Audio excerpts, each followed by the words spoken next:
In the late 1800s, there was something called the Dawes rolls, which was basically a census that made records of people's ethnic backgrounds in order to determine which Native American tribes would get certain land allotments and other benefits. After slavery, many black people were associated with some of these tribes by bloodline, through marriage, through adoption, and even servitude.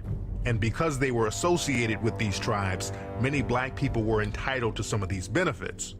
The government did not want blacks to get these benefits, so they created a separate freedmen's list specifically for black people. They also started to list any full-blooded Native American who had African features as black because they didn't want them getting those benefits either. At the same time, they allowed white citizens to come in and pay money under the table to be listed as part Native American. 1895 and 1896, when a lot of the whites found out the benefits that these blacks are going to be entitled to, a lot of whites went to the Dawes Commission and say, look, why don't you put my name on there? They said, but you're not an Indian. So that's what they said, well, I'll give you $5.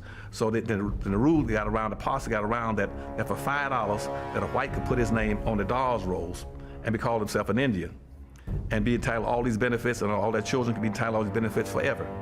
And so that became known as what's called a $5 Indian. And so if you go around now and check most of the Indians, the so-called Indians in America, about 90% of them are not even Indians. Those are just whites now who are passing as Indians. But they're getting all the benefits. And they're not paying any taxes, getting free college education. They put up a little reservation on the land that they don't live on. They have another home off and get all kind of benefits.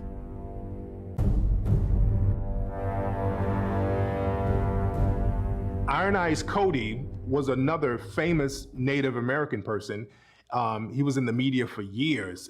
In the 1970s, they utilized him for this pollution commercial. He was known as the Crying Indian. So he was a very well-known Native American in American culture. But the reality is, Iron Eyes Cody wasn't Native American at all. He was Sicilian. Both of his parents were from Sicily. So he didn't have one drop of Native American blood in him. He was another fake Indian.